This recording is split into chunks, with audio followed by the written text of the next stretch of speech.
ஆந்திர நாட்டில் ஒரு அரசர் இருந்தார். அந்த அரசர்கிட்ட ஒரு அமைச்சர் இருந்தார்.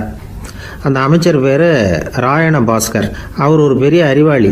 அது மட்டும் இல்லை, மிகச்சிறந்த கொடையாளி. யார் எது கேட்டாலும் இல்லைன்னு சொல்ல மாட்டாராம். அதன் காரணமாகவே அவர்கிட்ட இருந்த செல்வம் நாளுக்கு நாள் குறைஞ்சிக்கிட்டே வந்துட்டு தான். கடைசியில் குடும்பத்துக்குன்னு எதுவும் வைக்காமலே அவர் போய் சேர்ந்துட்டார். மகனும் இறந்துட்டார். அந்த குடும்பத்தில் மிஞ்சி இருந்தது அவருடைய மருமகள், ஒரு பேரன், அவ்வளவுதான். இருந்த ஒரே சொத்து பழுதடைஞ்ச ஒரு வீடு. அந்த அம்மா மற்ற வீடுகளில் வேலை செஞ்சு தன்னுடைய பிள்ளைய படிக்க வச்சுக்கிட்டு வராங்க. அந்த புள்ள ஒரு பெரிய வள்ளலுடைய பேரனுங்கிறது அந்த பள்ளி வாத்தியார்களுக்கும் தெரியும். அதனால் அவங்களும் இவங்ககிட்ட கொஞ்சம் அன்பாகவும் அக்கறையாகவும் பழகி பாடம் சொல்லி கொடுத்துக்கிட்டு இருக்கிறாங்க. ஒரு நாள் ஒரு புகழ்பெற்ற கவிஞர் ஒருத்தர் அந்த பள்ளிக்கூடத்துக்கு வந்திருக்கிறார். ஆசிரியர்கள்கிட்ட பேசிக்கிட்டு இருந்தப்போ ஒரு செய்தியை சொன்னாராம். ராயண பாஸ்கருங்கிற வள்ளல் எனக்கு நிறைய உதவிகள் செஞ்சிருக்கார், என்னை பாராட்டி பரிசுகள்லாம் கொடுத்துருக்கிறார். அந்த வள்ளல் வாழ்ந்த கிராமத்தை பார்க்கணுங்கிறதுக்காக தான் இப்போ இங்கே வந்திருக்கிறேன் அப்படின்னாராம். ஆசிரியர் உடனே இந்த பையனை கூப்பிட்டு, இதை பாருங்கள், இவன் யார் தெரியுமா, நீங்கள் குறிப்பிடுகிற அந்த வள்ளலின் பேரன் அப்படின்னு அறிமுகப்படுத்தினாராம். கவிஞரின் கண்களில் ஆனந்த கண்ணீர். அந்த பரவச நிலையிலேயே அந்த வள்ளலை பற்றி கவி பாட ஆரம்பிச்சுட்டாராம். இந்த சின்ன பையன் அதை கேட்டிருக்கிறான். உடனே என்ன பண்ணான் தெரியுமோ, தன் கையில் அணிஞ்சிருந்த ஒரு பொன் வளையலை கழட்டி அந்த கவிஞருக்கு பரிசாக கொடுத்துட்டானான். எல்லாருக்கும் ஆச்சரியம். தாத்தா இருக்கும் நிலையில் கொடுத்தார், பேரன் இல்லாத நிலையிலையும் கொடுக்குறான். பையனை எல்லாரும் பாராட்டினாங்களாம். இருந்தாலும் அவனுக்குள்ள ஒரு பயம் எதுவாக ஆரம்பமாச்சு. பள்ளிக்கூடம் விட்டு வீட்டுக்கு வரும்பொழுது அந்த பயம் இன்னும் அதிகமாயிட்டுது. அம்மா என்ன சொல்லுவாங்களோ தெரியலையே, ஏதோ திடீர்னு தோணிச்சு வளையல கட்டி கொடுக்கணும்னு கொடுத்துட்டோம். குடும்பம் இருக்கிற நிலையில் இப்படி நான் செஞ்சது தப்பா, வீட்டு செலவுக்கே அம்மா எவ்வளவு கஷ்டப்படுறாங்க, வீட்டுக்கு போனதும் என்ன நடக்குமோ தெரியலையே அப்படின்னு நினச்சி பயந்துக்கிட்டே அவன் வீட்டுக்குள்ளே அடி எடுத்து வைக்கிறான். அம்மா கூப்பிட்டு சாப்பாடு போட்டாங்க. அவங்க கண்ணில் படக்கூடாதுங்கிறதுக்காக ஒரு கையை பின்னாடி மறைச்சிக்கிட்டே இருந்தான். அம்மா இதை கவனிச்சிட்டாங்க. ஏய், உன் கையை ஏன் அப்படி வச்சிருக்கிற, உன் கைக்கு என்னாச்சு, ஏதாவது அடிபட்டு போச்சா அப்படின்னு கேட்டுக்கிட்டே கையை எடுத்து பார்க்குறாங்க. வளையல காணலை.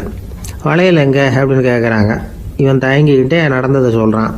அது கேட்டதும் அந்த அம்மாவோட முகம் கோபத்தால் சவுந்து போச்சான். முட்டாளே, என்ன காரியம் பண்ண அப்படின்னு கன்னத்தில் அரைஞ்சிட்டாங்களாம்.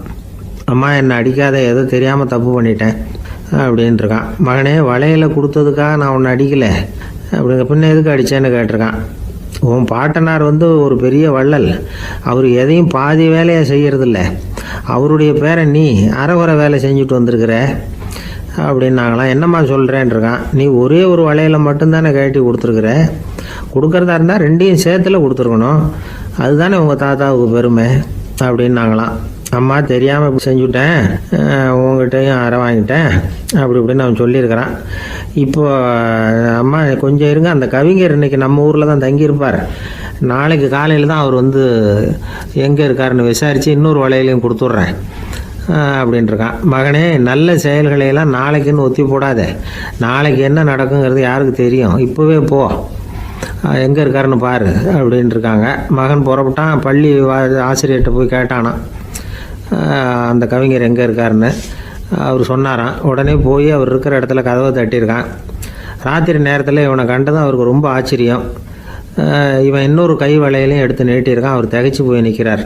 அவரால் என்ன பண்ணுறதுன்னே தெரியல. ஆனந்த கண்ணீர். இது பெரியவர்கள் கூற கேட்ட ஒரு வரலாறு. இன்றைக்கி இப்படிப்பட்டவங்களை பார்க்க முடியுமா? வறுமை வள்ளல் தன்மையை ஒன்று செய்து விடாதுங்கிறதுக்கு இது ஒரு உதாரணம். ஒருத்தன் இன்னொருத்தனை பார்த்து கேட்டானா, எங்கள் தாத்தா உங்கள் தாத்தாவுக்கு 100 ரூபா கடன் கொடுத்துருக்கிறார், அதை எப்போ திருப்பி கொடுக்க போகிறேன்னு. கவலைப்படாத, எங்கள் பேரன் அதை உங்கள் பேரன்ட்ட திருப்பி கொடுத்துருவான் அப்படின்னு நானா அவன்.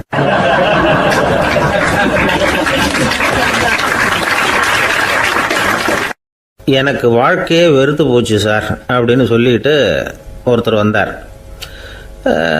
கொஞ்ச நேரம் பேசினதுக்கப்புறம் அவர் அப்படி சொல்லியிருந்தா அதில் ஒரு அர்த்தம் இருந்திருக்கும். வர்றதுக்கு முன்னாடியே வாழ்க்கை வெறுத்து போச்சுன்னு சொல்லிட்டு வர்றார். என்ன சார் விஷயம்னு விசாரித்தோம். எங்கள் வீட்டில் தினம் 3 வேளையும் ஒரே மாதிரி சாப்பாடு சார், வித்தியாசமே கிடையாது. இப்படியே 3 மாதமாக சாப்பிட்டுக்கிட்டு இருக்கிறேன், அதை விட பட்டினி கிடந்து செத்துடலாம்னு தோணுது அப்படின்னார். ஒரு பெரியவர் சொன்ன தத்துவத்தை சொல்கிறதுக்கு ஆள் கிடைக்காம தவிச்சுக்கிட்டு இருந்தோம். இப்போ ஒருத்தர் கிடைச்சிட்டார். விட்டுலாமா, உடனே அவரை உட்கார வச்சு சொல்ல ஆரம்பிச்சிட்டோம். அதாவது நாம் அனுபவிக்கிற உணர்வுகளில் களிப்பு, மகிழ்வு, ஆனந்தம், இது 3க்கும் ஒன்றுக்கு ஒன்று வித்தியாசம் உண்டு. மேம்போக்காக பார்க்குறதுக்கு இது 3 ஒன்று மாதிரி தோணும். ஆனால் அது அப்படி இல்லை. களிப்புங்கிறது உடம்பை பொறுத்தது, மகிழ்வுங்கிறது மனசை பொறுத்தது, ஆனந்தம்ங்கிறது ஆன்மாவை பொறுத்தது. இப்படி இந்த 3 வகையான அந்த சுவைப்புகளின் தன்மையும் வேற வேற. இப்போ முதல்ல களிப்புங்கிறத எடுத்துக்குவோம். நம்ம புலன்களுக்கு களிப்பை தரக்கூடிய பொருள்களுக்கு சில விசேஷ குணம் உண்டு. அது எப்படின்னா, சீக்கிரமே சலிப்பை உண்டு பண்ணும். ஒருத்தர் அந்த பொருளை எடுத்துக்கிட்டால் அது இன்னொருத்தருக்கு குறைஞ்சிரும். உணவு, உடை இதெல்லாம் களிப்பை தரக்கூடிய பொருள்கள். இப்போ உதாரணத்துக்கு, ஒரு சாப்பாட்டு மேசையில் ஒரு பாத்திரத்தில் 10 இட்லி இருக்குது. அதில் ஒரு 2 இட்லியை நம்ம தட்டில் எடுத்து வச்சு சாப்பிட்றோம். நாம் சாப்பிட்ட அந்த இட்லி நிச்சயமாக எதிரில் உட்காந்துருக்கிறவருக்கு இல்லை, அவருக்கு உபயோகப்படாது. நாம் சாப்பிட்ட அதே இட்லியை அவரும் சாப்பிட முடியாது, அவர் வேற தான் எடுத்து வச்சுக்கணும். அது மாதிரி நாம் ஒரு சட்டையை எடுத்து போட்டுக்கிறோம், அதே சட்டையை அதே நேரத்தில் இன்னொருத்தர் போட்டுக்க முடியாது. புலன்களுக்கு களிப்பை தரக்கூடிய இது மாதிரி பொருள்கள்லாம் முதல் தடவை நமக்கு கொடுக்குற களிப்பை 2வது தடவையும் கொடுக்காது. 3வது தடவை இன்னும் குறையும், கடைசியில் வெறுப்பாக மாறிடும். ஒவ்வொன்றா இட்லியை தொடர்ந்து சாப்பிட்றோம்னு வச்சுக்கோங்க, முதல் இட்லி தரக்கூடிய சுவையை 30வது இட்லி தராது. முதல் தடவை புது சட்டையை போட்டுக்கிறப்போ நமக்கு இருக்கிற களிப்பு அதே சட்டையை 100வது தடவையாக போட்டுக்கிறோம்னு வைங்க, அப்போ இருக்குமா? இருக்காது. இதுதான் களிப்பு. அதாவது சீக்கிரமே சலிப்பை தரக்கூடியது. ஒருத்தர் எடுத்துக்கிட்டால் இன்னொருத்தருக்கு குறைஞ்சி போகக்கூடியது. ஆனால் மகிழ்ச்சிங்கிறது அப்படி இல்லை. ஒருத்தர் அனுபவிக்கிறதுனால இன்னொருத்தருக்கு குறைஞ்சி போகாது. இப்போ காலையில் சூரியன் உதயம் ஆகிறத பார்த்து சந்தோஷப்படுறோம், அதையே இன்னொருத்தரும் பார்த்து சந்தோஷப்படலாம். ஒரு நல்ல சங்கீதத்தை கேட்குறோம், ஒரு அழகான ஓவியத்தை ரசிக்கிறோம், நீங்கள் ரசிக்கிற அதே நேரத்தில் இன்னொருத்தரும் அதை ரசிக்கலாம். அதனால் அது குறைஞ்சி போகிறதில்ல. இது மகிழ்வு. ஆனால் ஒன்று, ஒரே பாடலை திரும்ப திரும்ப கேட்டுக்கிட்டு இருந்தால் கடைசியில் அலுப்பு தட்டும். அதாவது மகிழ்வுங்கிறது எப்படின்னா, மற்றவங்களோட பகிர்ந்து கொள்றதுனால குறையாது. ஆனால் ஒரே பொருள் மீண்டும் மீண்டும் அனுபவிப்பை தர்றப்போ முதல்ல மகிழ்வு அதிகரித்து அதுக்கப்புறம் அது மங்கி மறைஞ்சு போயிடும். இதுதான் அந்த மகிழ்வுங்கிறதுக்கு இலக்கணம். சரி, இப்போ 3வதாக சுகம் தரக்கூடிய ஆனந்தம்ங்கிறது எப்படின்னா, இது நமக்கு உள்ளே இருந்து சுரக்கிறது. மனசு சலனங்கள்லேருந்து விடுபடுறப்போ இந்த ஆனந்தம் நமக்கு கிடைக்கும். இது நிலையான சுகம், ஆத்ம சுகம். களிப்பிலிருந்து மகிழ்வுக்கும், மகிழ்விலிருந்து ஆனந்தத்துக்கும் செல்றது தான் மனிதன் நடத்த வேண்டிய முக்கியமான பயணம். இவ்வளவு விஷயத்தையும் கேட்டுட்டு இந்த காலத்து பையன் ஒருத்தன் வந்தான். சார், இப்போ நீங்கள் ஒரு சாப்பாட்டு மேசையில் ஒரு 10 இட்லி வைக்கிறீங்க, என்ன உட்கார வைங்க, எதிரில் இன்னொருத்தனை உட்கார வைங்க, நான் களிப்பு மகிழ்வுலாம் தாண்டி நேரடியாக ஆனந்தத்துக்கு பயணம் பண்ணி காட்டுறேன் அப்படின்னா. ஒன்றும் புரியல அவன் சொன்னது. அது எப்படி, என்ன பண்ணுவ நீ அப்படின்னு சொல்லி கேட்டோம் ஆச்சரியமாக. 2 இட்லி சாப்பிட்டா தானே சார் களிப்பு, நான் 10 இட்லியும் மொத்தமாக சாப்பிட்ருவேன், அடுத்தவனுக்கு எதுவும் கிடைக்காது, அவனுக்கு கிடைக்காதபடி நாமே சாப்பிட்டுடுறோம்ல, அதுதானே நமக்கு ஆனந்தம் அப்படின்னு அதுக்கு ஒரு விளக்கம் சொல்கிறான்.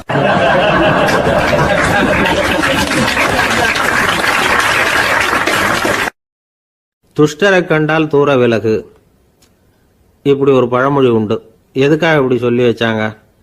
துஷ்டன் ஏதாவது தொந்தரவு கொடுப்பான், அதனால் அவனை கண்டா பயந்துக்கிட்டு ஓடி ஒளிஞ்சிக்கோ அப்படின்னா இதுக்கு அர்த்தம் அப்படி இல்லை. ஒரு துஷ்டன் கிட்ட நெருங்கி போகிறோம்னு வச்சுக்கோங்க, அவன் நமக்கு கெடுதலான ஆலோசனைகள் எதையும் சொல்லலாம், அல்லது அவன் தீய உணர்வுகள் உள்ளவனா இருக்கலாம், அல்லது தீய செயல்கள் செய்யக்கூடியவனா இருக்கலாம், அல்லது தீய நட்புனால அவன் ஏற்கனவே கெட்டு போனவனா கூட இருக்கலாம். இப்படிப்பட்டவனை நெருங்கி போனா அவனோட பாதிப்பு நமக்கும் வந்துடும். அதனால விலகி போ அப்படின்னு சொல்றாங்க. இதையே கொஞ்சம் விவரமா இப்போ பார்ப்போமே. இப்போ இந்த துஷ்டர்களை 4 வகையா பிரிக்கிறாங்க. இந்த 4 வகைக்கும் உதாரணம் வேணும்னா வேற எங்கேயும் போக வேண்டியதில்லை, மகாபாரதத்தை பார்த்தாவே போதும். அதுல இந்த 4 வகையான தீயோரும் வர்றாங்க. முதல் வகைக்கு உதாரணம் சகுனி. இவன் மனசுல எப்பவும் தீய எண்ணங்கள் தான் நிறைஞ்சி இருக்கும், கனவுல கூட தீய ஆலோசனைகள். யாராவது ஒருத்தர் நல்லபடியா வாழ்ந்தா அதை இவனால சகிச்சிக்க முடியாது. இப்படிப்பட்டவனோட நெருங்கிய தொடர்பு துரியோதனனுக்கு கிடைச்சது. துரியோதனன் எப்படின்னா, அவன் ஏற்கனவே தீய காரியங்கள் செய்யறதுக்கு தயங்காதவன். அப்படிப்பட்டவனுக்கு தீய போதனைகள் செய்யறதுக்கு சகுனி உதவுனா. இந்த 2 பேரோட சகவாசம் இன்னொருத்தனுக்கு கிடைச்சது. அவன் யாருன்னா துச்சாதனன். அவன் தீய நடத்தை உள்ளவன். இந்த 3 பேரும் ஒண்ணு சேர்ந்தா என்னத்துக்கு ஆகும்? உலகமே கெட்டு போடும்ல. இந்த 3 துஷ்டர்களோட நல்லவன் ஒருத்தன் வந்து சேர்ந்தான். அவன் தான் கர்ணன். கர்ணன் இயல்பாவே உத்தம குணம் உள்ளவன். அவன் நல்லவங்களோட சேராம இப்படிப்பட்ட கெட்டவங்க கிட்ட நட்பு வச்சுக்கிட்டான். அதனால அவனும் தீய செயல்களில் ஈடுபடுறது மாதிரி ஆயிடுது. துரியோதனனுடைய நண்பனா அவனுடைய ஆதரவுல வளர்ந்ததுனால அவனுக்கு துணையா இருக்க வேண்டி இருக்குது அப்படின்னா. நட்பு உரிமையினால உதவி புரிய வேண்டியது சரிதான், அது தப்புன்னு சொல்ல முடியாது. இருந்தாலும் தீய செயல்களுக்கு உதவி செய்யறது சரியில்லை. புத்தி பலம் புஜ பலம் எல்லாம் இருந்தா கூட தெய்வ பலம் இல்லைன்னா ஜெயிக்க முடியாது. கர்ணன் மகா வீரன். இருந்தாலும் கடைசியில் அவன் கதி என்னாச்சு? அவங்ககிட்ட எல்லா நல்ல குணங்களும் இருந்தது. இருந்தாலும் ஏன் இப்படி ஆச்சு? தீயவர்களுடைய சேர்க்கை தான் காரணம். அவங்களோட சேர்ந்ததுனால இவனையும் அப்படியே நினைக்க ஆரம்பிச்சுட்டாங்கல்ல. 4 வகை துஷ்டர்கள்ல இவனும் ஒரு வகை அப்படின்னு சொல்ல ஆரம்பிச்சிட்டாங்க. அதாவது தீய ஆலோசனைக்கு சகுனி, தீய உணர்வுகளுக்கு துரியோதனன், தீய செய்கைக்கு துச்சாதனன், தீய நட்புக்கு கர்ணன். இப்படி உதாரணமாயிட்டான். அதனாலதான் துஷ்டரை கண்டால் தூர விலகு அப்படின்னு சொன்னாங்க. அது புராண காலம். இப்பெல்லாம் நிலைமை கொஞ்சம் வேற விதமா இருக்குது. அன்னைக்கு ஒரு நாள் அப்படிதான் ஒரு காட்டு பாதையில யாரோ ஒருத்தர் அடிபட்டு கிடந்தார். யாரோ ஒரு துஷ்டன் அவனை அடிச்சு போட்டுட்டு போயிட்டான் போல இருக்கு. அந்த வழியா போன ஒருத்தர் பரிதாபப்பட்டு அவனை போய் தூக்கினார். ஆறுதல் சொன்னார், இதை பாருங்க, இந்த வழியா எப்பவும் தனியா வரக்கூடாது. ஏன்னா இங்க ஒரு ரவுடி இருந்துகிட்டு வர்றவங்க போறவங்களெல்லாம் வழிப்பறி பண்ணிட்டு இருக்கிறதா கேள்விப்பட்டிருக்கிறேன் அப்படின்னாராம். இனிமே அப்படி கேள்விப்பட மாட்டீங்க அப்படின்னு நானா அந்த ஆளு. ஏன்னு கேட்டிருக்காரு இவர். அவன் சொல்லியிருக்கான், நான் தான் சார் அந்த ரவுடி. இந்த வழியா போனவங்க கிட்ட தகராறு பண்ணேன். அவங்க தான் என்ன இப்படி அடிச்சு போட்டு என்கிட்ட இருந்த பணத்தையெல்லாம் புடுங்கிட்டு போட்டாங்க சார். காலம் ரொம்ப கெட்டு போச்சு அப்படின்னு நானா ரொம்ப பரிதாபமா.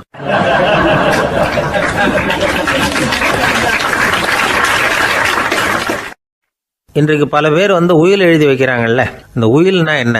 அதாவது ஒரு நபர் தனக்கு பின்னாடி தன்னுடைய சொத்துக்கள் யாருக்கு போய் சேரணும்னு நினைக்கிறாரோ அந்த நினைப்பை சட்டப்படி உறுதிப்படுத்துறது தான் உயில். சரி, உயிலை யார் எழுதலாம்? 18 வயசு பூர்த்தியான யாரும் உயில் மூலமா சொத்துக்களை விநியோகிக்கலாம். கண் பார்வை இல்லாதவங்க, காது கேளாதவங்க, வாய் பேச முடியாதவங்க, இவங்கெல்லாம் கூட உயில் எழுதி வைக்கலாம். புத்தி சுவாதீனம் இல்லாதவங்க கூட சில சமயம் புத்தி தெளிவா இருந்தா உயில் எழுதலாமா. குடிபோதையில் இருக்கிறவங்க, தாங்கள் என்ன செய்யறோங்கிறது தெளிவா அறிய முடியாதவங்க, நோய் நொடியில் இருக்கிறவங்க, இவங்கெல்லாம் உயில் எழுத முடியாது. ஒருத்தரை நிர்பந்தப்படுத்தி ஏமாத்தி அல்லது சுய நினைவில்லாத ஒருத்தர்கிட்ட எழுதி வாங்கி வைக்கிற உயில் செல்லாது. உயிலை இந்த முறையில தான், இந்த படிவத்தில் தான் எழுதணும்னு சட்டத்தில் விதி எதுவும் கிடையாது. இதுக்கு முத்திரை கட்டணமும் கிடையாது. உயிலை வெற்று காகிதத்தில் எழுதலாம். அச்சு அடிக்கணும், டைப் அடிக்கணுங்கிற அவசியம் கூட இல்லை. கையாலேயே கூட எழுதலாம். எழுதி இருக்கிறது புரியணும், அவ்வளவுதான். குறைந்தபட்சம் 2 சாட்சிகளை வச்சுக்கிட்டு உயில் எழுதுறவர் அதில் கையெழுத்து போடணும். கையெழுத்து போட தெரியாதுன்னா இடது கை பெருவிரல் ரேகை வைக்கலாம். உயில் சாசனத்துக்கு சாட்சிகள் கையெழுத்து இல்லைன்னாலும் அது செல்லாது. அப்புறம் பிரிவிலேஜ்டு வில் அப்படின்னு இருக்கு. அதுக்கு மட்டும் சாட்சிகள் தேவையில்லை. அது என்னன்னா, இந்த விமானப்படை, கப்பல் படை அல்லது யுத்தத்தில் பணிபுரியும் நபர்கள் அவங்கெல்லாம் இருக்கிறாங்க இல்லையா, அப்படிப்பட்டவங்க எழுதுகிற உயில் அது. அதுக்கு சில விசேஷ சலுகைகள் உண்டு. ஒருத்தர் முதல்ல ஒரு உயில் எழுதி வைக்கிறார், அதுக்கப்புறம் மனசு மாறி போகுது, அது வேணாம்னு நினைக்கிறார், ரத்து செஞ்சுடலாம். அதுக்கப்புறம் வேற உயிலும் எழுதலாம். உயிரோடு இருக்கிற வரைக்கும் எத்தனை தடவை வேணும்னாலும் உயில் எழுதலாம். கடைசியாக எழுதப்பட்ட உயில் சட்டப்படி சரியாக இருந்தால் அதுதான் அமலுக்கு வரும். சரி, எழுதுகிற உயிலை ரகசியமாக வச்சிருக்கிறது எப்படி? இது ஒரு கேள்வி. இதுக்கு என்ன செய்யணும்னா, ஒருத்தர் உயிலை எழுதினதுக்கு அப்புறம் அவர் தானாவோ அல்லது அங்கீகரிக்கப்பட்ட முகவர் மூலமாகவோ, அதாவது ஒரு ஏஜெண்ட் மூலமாகவோ, ஒரு கவரில் போட்டு சீல் வச்சு கவர் மேலே தன்னுடைய பெயரை எழுதி அல்லது அந்த ஏஜெண்ட் பெயரை எழுதி கவர் மேலே என்ன அடக்கம் செய்யப்பட்டிருக்கு, உள்ளே என்ன இருக்குது அப்படிங்கிற விவரம்லாம் எழுதி சார் பதிவாளர்கிட்ட ஒப்படைக்கலாம். இதுக்கு கட்டணம் உண்டு. அதுக்கப்புறம் எப்போ தேவைப்படுதோ அப்போ ஒரு மனு கொடுத்து அந்த கவரை திரும்ப வாங்கிக்கலாம். இப்போ எழுதுகிற உயில இவ்வளவு நாளுக்குள்ளே பதிவு செய்யணுங்கிற கால வரையறை உண்டா அப்படின்னு ஒரு கேள்வி வரலாம் இல்லையா? எப்போ வேணும்னாலும் பதிவு செய்யலாம்.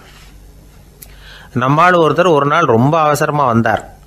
இந்த உயில் எழுதுறது சம்பந்தமாக பூரா விவரமாக எனக்கு உடனே தெரியணும்னார்.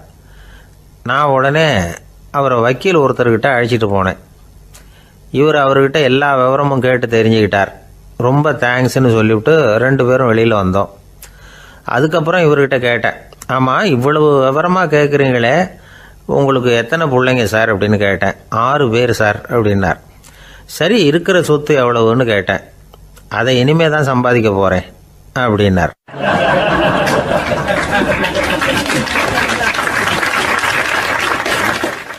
ஒரு ஊரில் ஒரு மன்னர் இருந்தார். அழகான அரண்மனையில் அவர் இருந்தார். அந்த அரண்மனையை விட அழகாக ஒரு மாளிகையை அந்த ஊர்லேயே வேற ஒருத்தன் கட்டியிருந்தான். அப்படி கட்டி முடித்ததில் அவனுக்கு ரொம்ப பெருமை. எத்தனையோ செல்வந்தர்கள்லாம் வந்து பார்த்துட்டு, இந்த மாளிகையை விலைக்கு கொடுத்துட்றியா, எவ்வளவு விலை சொன்னாலும் சரி நாங்கள் வாங்கிக்கிறதுக்கு தயாராக இருக்கோம் அப்படின்னு சொல்லி கேட்டு பார்த்துட்டாங்க. நான் இதை விற்கிறதுக்கு தயாராக இல்லை அப்படின்னு சொல்லிவிட்டான். அவ்வளவு சிறப்பாக கலை அம்சத்தோடு அதை கட்டி முடிச்சிருக்கிறான். அதுவே ஒரு பெரிய அரண்மனை மாதிரி இருந்ததுன்னா பார்த்துங்களேன். சுற்றிலும் அழகான பூந்தோட்டம். ஒரு நாள் அவன் எங்கேயோ வெளியூர் போயிட்டு திரும்பி வந்துக்கிட்டு இருக்கிறான். அப்போது அந்த மாளிகை தீப்பெட்டி எரிஞ்சிக்கிட்டு இருக்கு. பதறி போட்டான். விலைக்கு கேட்டவங்க யாராவது இதை செஞ்சுருக்கணும், இல்லைன்னா மன்னரே செய்த சதியே என்னவோ, இப்படிலாம் அவனுக்கு சந்தேகம். ஒரு மூலையில் உட்காந்து அழ ஆரம்பிச்சிட்டான். அந்த சமயத்தில் அவனுடைய மகன் அங்கே ஓடி வந்தான். அப்பா அழாதீங்க, இதை நான் நேற்று ராத்திரியே நம்ம ஊர் மன்னருக்கு விற்றுட்டேன். இதை கட்டி முடிக்க நமக்கு எவ்வளவு செலவாச்சோ அதை போல் 3 மடங்கு விலைக்கு விற்றுட்டேன், கவலைப்படாதீங்க. இதை விட அழகான மாளிகையை நாம் புதுசாக கட்டிக்கலாம்னா. இதை கேட்டதும் அழுதுகிட்டு இருந்தவன் அழுகையை நிறுத்தினான், சிரிக்க ஆரம்பிச்சிட்டான். இதே இடத்த நான் வந்து மன்னர்கிட்ட இருந்து விலைக்கு வாங்குவேன், இதை விட அழகான மாளிகையை கட்டுவேன் அப்படின்னு சுற்றி நின்று எல்லார்கிட்டையும் சொல்லிக்கிட்டு இருந்தான். இந்த சமயத்தில் அவனோட இளைய மகன் ஓடி வந்தான்.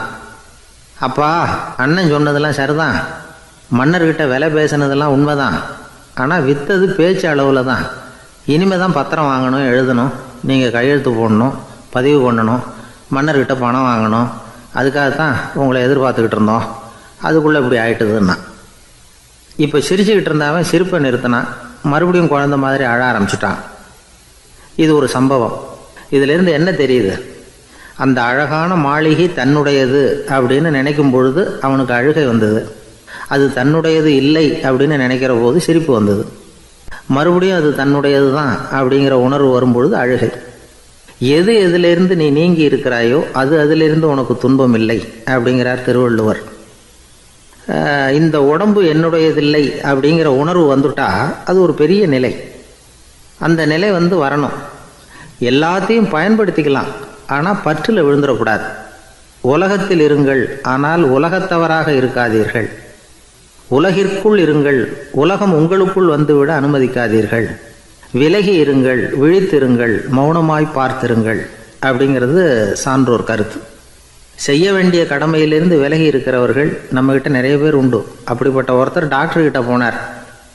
டாக்டர், நான் ஒரு கவர்மெண்ட் ஆஃபீஸில் வேலை பார்க்குறேன், எனக்கு ஒரே அசதியாக இருக்குது, என்னை சோதிச்சு பாருங்கள், ஆலோசனை சொல்லுங்கள் ஏதாவதுன்னார். டாக்டர் அவரை பரிசோதனை பண்ணி பார்த்துட்டு சொன்னார், இதை பாரு, உனக்கு இப்போ தேவைப்படுறது முழு ஓய்வு. நீ எவ்வளவு சீக்கிரமாக ஆஃபீஸுக்கு போறியோ அவ்வளவுக்கு உனக்கு நல்லது அப்படின்னாராம்.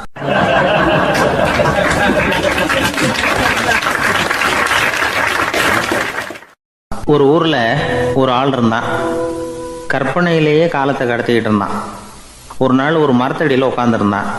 அவனுக்கு பசிக்கிற மாதிரி தெரிஞ்சுது. உடனே கற்பனையிலேயே சாப்பிட ஆரம்பிச்சிட்டான். அதாவது எதிரில் இலை போட்டு சாப்பாடு போடப்பட்டிருக்கிறதாகவும் அதை இவன் சாப்பிட்றதாகவும் நினச்சிக்கிட்டு கையை மட்டும் வாய்க்கும் தரைக்குமா அப்படியும் இப்படியும் கொண்டுகிட்டு போய் பாவனை பண்ணிக்கிட்டே இருக்கிறான். தூரத்தில் இருந்து பார்க்குறவங்களுக்கு இவன் ஏதோ பலமான விருந்து சாப்பிட்டுக்கிட்டு இருக்கிறான் அப்படின்னு தான் தோணும். அது மாதிரியே பண்ணிக்கிட்டு இருந்தான். அந்த வழியாக ஒரு சன்னியாசி வந்துக்கிட்டு இருந்தார். இவனை பார்த்தார். என்ன இவன் இப்படி பண்ணிகிட்டு இருக்கிறானே அப்படின்னு நினச்சாரு. கொஞ்ச நேரம் அவனையே உத்து பார்த்துக்கிட்டு இருந்தார். இவரை பார்த்ததும் அவன் இன்னமும் சுவாரஸ்யமாக சாப்பிட ஆரம்பிச்சிட்டான். அப்பப்பா, என்ன இது, இந்த குழம்பு இவ்வளவு காரமாக இருக்குது, என்னுடைய நாக்கே எரிஞ்சு போடும் போல இருக்கு அப்படின்னு சொல்லிட்டு பக்கத்தில் ஒரு குவளையை எடுத்து தண்ணி குடிக்கிறது மாதிரி பாவனை பண்ணுறான். அப்பாடா இப்போ கொஞ்சம் பரவாயில்ல அப்படின்னு சொல்லிட்டு குவளையை கீழே வைக்கிறது மாதிரி ஒரு பாவனை பண்ணுறான். சன்னியாசி பார்த்தார். என்னப்பா சாப்பாட்டில் காரம் அதிகமோ அப்படின்னார். ஆமாம் சுவாமி, ஞாபகம் மறதியில் கொஞ்சம் மிளகாய் அதிகமாக சேர்த்துக்கிட்டேன் அப்படின்னா. சரி சாப்பிடு அப்படின்னு சொல்லிட்டார். அவன் சாப்பிட்டு முடிக்கிற வரைக்கும் பொறுமையாக உட்காந்துருந்தார். அவன் அப்பாடா அப்படின்னு சொல்லிட்டு மறுபடியும் தண்ணியை எடுத்து குடித்தான். எல்லாம் கற்பனையிலேயே. அதுக்கப்புறம் சன்னியாசி பேச ஆரம்பித்தார். இதை பாருப்பா, உன்னுடைய கற்பனையை நான் மெச்சுறேன். இருந்தாலும் உன் சாப்பாட்டில் ஒரு இனிப்பையும் வச்சுருக்கலாமே, ஏன் மிளகாயை அளவுக்கு அதிகமாக போட்டுவிட்டு அவஸ்தைப்படுறேன் அப்படின்னார். அவன் யோசிக்க ஆரம்பித்தான். அதுக்கப்புறம் இவர் சொன்னார், இதை பாருப்பா, இனிமேல் உன்னுடைய கற்பனையும் உயர்ந்ததாக இருக்கட்டும் அப்படின்னு உபதேசம் பண்ணிவிட்டு போனார். எப்பவும் உயர்வை பற்றியே சிந்திக்கணும். உயர்வு கிடைக்கலன்னா கூட அப்படி சிந்திக்கிறத நிறுத்தப்படாது அப்படிங்கிறார் திருவள்ளுவர். உள்ளுவது எல்லாம் உயர் உள்ளல், மற்ற அது தள்ளினும் தள்ளாமை நேர்த்து. ஊக்கம் இல்லாமல் உலகத்தில் வாழ்ந்து பிரயோஜனம் இல்லை. அதனால் உயர்வாகவே சிந்திக்கணும். அது நம்மளை ஊக்கப்படுத்தும். இது பெரியோர் வாக்கு. இந்த உலகத்தில் கற்பனையிலேயே வாழ்கிற சில கஞ்சர்களும் உண்டு. அதாவது 2 கஞ்சர்கள், 2 பேரும் பக்கத்து ஊரில் இருந்தாங்க. பொங்கல் சமயம் ஒரு கஞ்சன் தன்னுடைய மகனை கூப்பிட்டான். இதை பாருப்பா, பக்கத்து ஊரில் என்னுடைய நண்பன் ஒருத்தன் இருக்கிறான். அவனுக்கு பொங்கல் பரிசு ஏதாவது கொடுக்கணும். நான் ஒரு 4 ஆட்டுக்குட்டியை தரேன், நீ கொண்டுகிட்டு போய் கொடுத்துட்டு வந்து விடுறியா அப்படின்னு கேட்டான். சரி, நான் புள்ள ஒரு பைய கையில் எடுத்துக்கோன்னா. அவன் எடுத்துக்கிட்டான். இந்த ஆட்டுக்குட்டி பிடிச்சிக்கோ அப்படின்னு சொல்லி ஒவ்வொன்றா போடுறேன் பார் அப்படின்னு சொல்லிட்டு 1 2 3 4 அப்படின்னு எண்ணிக்கிட்டே வெறும் சைகையாலேயே ஆட்டுக்குட்டியை பிடிச்சி போடுறது மாதிரி பாவனை பண்ணிகிட்டு இருக்கிறான். அவன் பிள்ளையும் அதை ரொம்ப அக்கறையாக வாங்கிக்கிறது மாதிரி வாங்கிக்கிட்டு அந்த பையை தூக்கிக்கிட்டு அடுத்த ஊருக்கு போகிறான். இவன் அங்கே போய் சேர்ந்த நேரத்தில் அந்த கஞ்சன் ஊரில் இல்லை, எங்கேயோ வெளியில் போயிருக்கிறான். அவனோட புள்ள மட்டும்தான் வீட்டில் இருந்தான். இவன் அவன்கிட்ட, இதை பாரு, எங்கள் அப்பா உங்கள் அப்பாவுக்கு ஆட்டுக்குட்டி கொடுத்து அனுப்பியிருக்கிறாரு, பிடிச்சிக்கோ அப்படின்னு சொல்லி பாவனையிலேயே ஒவ்வொன்றா எடுத்து அவங்ககிட்ட கொடுத்துட்டான். அவனும் வாங்கிட்டான் வாங்கிறது மாதிரி. அப்புறம் சொன்னான், சரிப்பா, நானும் பதிலுக்கு ஏதாவது ஒன்றுகிட்ட கொடுக்கணும் இல்லையா, அதனால் அந்த பையை பிடி, ஒரு 10 எலுமிச்சம்பழம் தரேன், பதிலுக்கு அதை நீ எடுத்துகிட்டு போ அப்படின்னு சொல்லி கையாலேயே ஒவ்வொன்றா எடுத்து போடுறது மாதிரி பாவனை பண்ணிவிட்டான். அவனும் ரொம்ப நன்றி அப்படின்னு சொல்லிவிட்டு அதை வாங்கிட்டு போயிட்டான். கொஞ்ச நேரம் கழித்து வெளியில் போயிருந்த அப்பங்காரன் திரும்பி வந்தான். உள்ள சொன்னான், அப்பா, உன்னோட நண்பர் அவருடைய மகன் மூலமாக உனக்கு 6 ஆட்டுக்குட்டி கொடுத்து அனுப்பியிருந்தார். நானும் பதிலுக்கு ஒரு 10 எலுமிச்சம்பழம் கொடுத்து அனுப்பியிருக்கிறேன் அப்படின்னா. எப்படிடா கொடுத்தேன்னு கேட்டார் அப்பா. இப்படி தான் கொடுத்தேன்னு சொல்லி சைகையிலேயே காட்டினான். இதை பார்த்து தான் அப்பங்காரனுக்கு பயங்கரமாக கோபம் வந்துட்டுது. பலார்னு அரைஞ்சுட்டான் பையனை. ஏன்ப்பா அரைஞ்ச? 10 எலுமிச்சம்பழம் கொடுத்துட்டேனே அப்படிங்கிறதுக்காகவா அப்படின்னு கேட்டான். அது கூட பரவாயில்ல, நீ காட்டுற சைகையை பார்த்தா ஆரஞ்சு பழம் சைஸுக்கு இருக்குதே, அவ்வளவு பெருசாக ஏன் கொடுத்த? அதுதான் எனக்கு கோபம் அப்படி.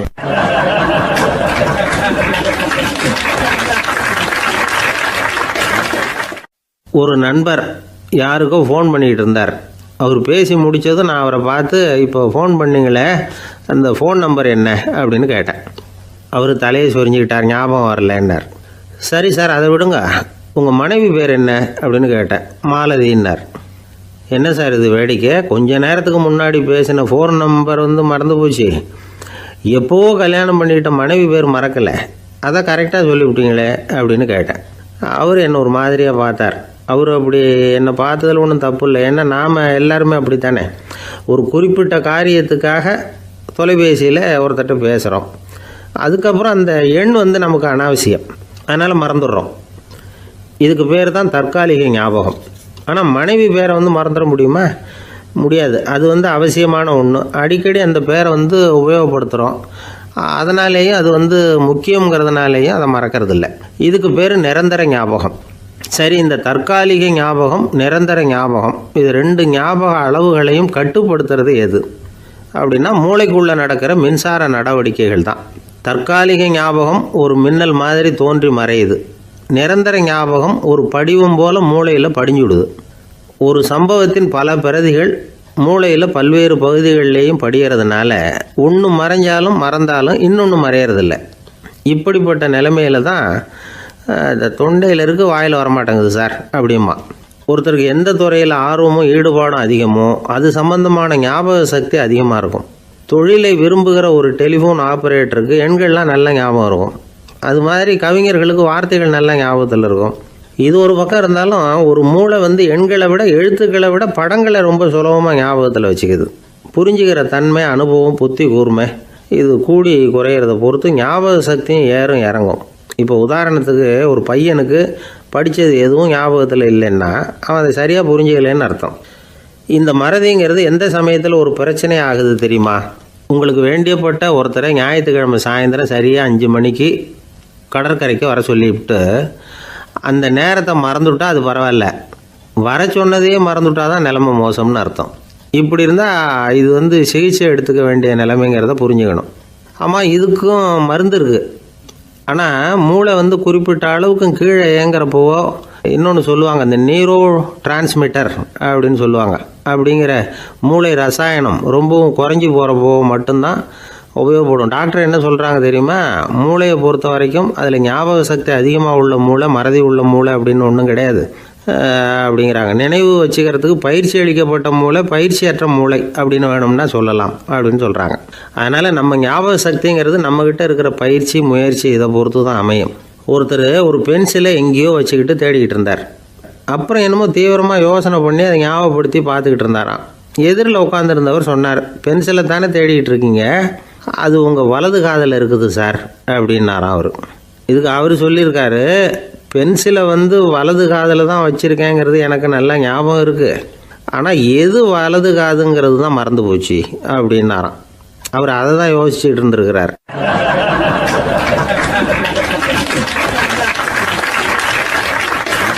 எனக்கு ஒரு உதவி செய்யணும் அப்படின்னு நம்மளை பார்த்து ஒருத்தர் கேட்குறாருன்னு வச்சுங்களேன், உடனே நாம் அவரை பார்த்து என்ன உதவின்னு கேட்போம். இதுதான் சராசரி மனிதர்களின் இயல்பு. ஆனால் ஒருத்தர் எனக்கு ஒரு உதவி செய்யணும் அப்படின்னு கேட்ட உடனே என்ன உதவின்னு கூட கேட்காம சரி செய்கிறேன் அப்படின்னு ஒத்துக்கிறது இருக்கு பாருங்கள், அது கொஞ்சம் அபூர்வம். அந்த காலத்தில் ஒருத்தர் இருந்தார். அவர் எப்படி தெரியுமா? உதவி கேட்குறவங்க நல்லவங்களா கெட்டவங்களா அப்படின்னு கூட பார்க்கல, தனக்கு நன்மையா தீமையா அப்படின்னு கூட பார்க்கல, உதவி செய்கிறேன்னு புறப்பட்டு விட்டார். அவர் யார் தெரியுமா? அவர் தான் நல சக்கரவர்த்தி. அவர் மாதிரி நாமும் உதவி கேட்குறவங்களுக்கு உடனே உதவி செய்கிறதுக்கு தயாராக இருக்கணும் அப்படின்னு சொன்னார் ஒரு ஆன்மீக பேச்சாளர். நல சரித்திரத்தை அவர் சொல்லிக்கிட்டு இருந்தார். இந்திரன், அக்னி, வருணன், யமன் இவங்க 4 பேரும் நலனை பார்த்து எங்களுக்கு நீ உதவி செய்யணும், எங்களுக்காக நீ தூது போகணும் அப்படின்னு கேட்குறாங்க. யாருக்கிட்ட தூது போகணும், என்ன காரியத்துக்காக போகணும் அப்படின்னு கேட்கணும்ல. நலன் அப்படி கேட்கவே இல்லை, உடனே சரின்னு ஒத்துக்கிறான். அதுக்கப்புறம் அவங்க விவரம் சொல்கிறாங்க, என்ன உதவி, யாருக்கிட்ட தூது போகணும் அப்படிங்கிற விவரத்தை சொல்கிறாங்க. நலனுக்கும் அப்புறம்தான் புரியுது, எந்த தமயந்தியை இவன் காதலிச்சானோ, எந்த தமயந்தின் சுயமரத்துக்காக இவன் போய்கிட்டு இருக்கிறானோ அந்த தமயந்தியை பார்த்து தங்களுக்காக அவகிட்ட வாதாடணும், பேசணும், தங்களில் ஒருத்தரை கல்யாணம் பண்ணிக்கும்படியாக கேட்கணும் அப்படின்னு அவங்க 4 பேரும் நலன்கிட்ட கேட்குறாங்க. இதை கேட்டதும் நலன் கொஞ்சம் கூட முகம் சுளிக்கலை, பதட்டப்படலை. நேராக தமயந்தி கிட்ட போகிறான். இந்திரன், அக்னி, வருணன், யமன் இவங்களோட சிறப்புகளை எடுத்து சொல்கிறான். இவங்களில் ஒருத்தரை கல்யாணம் பண்ணிக்கலாம் அப்படின்னு சொல்லி கேட்டுக்கிறான். ஆனால் இதுக்கு தமயந்தி சம்மதிக்கலை. சுயமரம் நடக்குது, அவள் நலனை தேர்ந்தெடுக்கிறாள். அந்த 4 பேரும் நலனுக்கு நிறைய வரங்கள்லாம் கொடுக்குறாங்க. அதுக்கப்புறம் இப்படி போகுது கதை. இதில் நாம் கவனிக்க வேண்டியது என்னென்னா, உதவின்னு கேட்ட உடனே என்ன உதவின்னு கேட்காம சரி செய்கிறேன்னு சொன்னான் பாருங்கள், அதை கொஞ்சம் சிந்திக்கணும். செய்கிறேன்னு ஒத்துக்கிட்டதுக்கு அப்புறம் அது என்ன உதவின்னு தெரிஞ்சும் முகம் சுளிக்காமல் அதை செஞ்சான் பாருங்கள், அதையும் கொஞ்சம் சிந்திக்கணும். நம்மால் ஒருத்தர் ஒரு நண்பனை தேடி போனால் எனக்கு ஒரு உதவின்னா சரி சொல்லுன்னா, இப்போ உங்ககிட்ட 2 கார் இருந்தால் என்ன பண்ணுவேன்னா உடனே அதில் ஒன்று உங்ககிட்ட கொடுத்துருவேன்னா, அவன் உங்ககிட்ட 2 பங்களா இருந்தால் என்ன பண்ணுவேன்னா அதில் ஒன்று உங்ககிட்ட கொடுத்துருவேன்னா, உங்ககிட்ட 2 பேனா இருந்தால் என்ன பண்ணுவேன்னா அதில் ஒரு பேனாவை உங்ககிட்ட கொடுக்க மாட்டேன்னா அவன். ஏன்டா அப்படி சொல்கிறேன்னா, ஏன்னா இப்போ நிஜமாகவே என்கிட்ட 2 பேனா இருக்குது, அதனால் அப்படி சொல்கிறேன் அப்படின்னு நானா அவன்.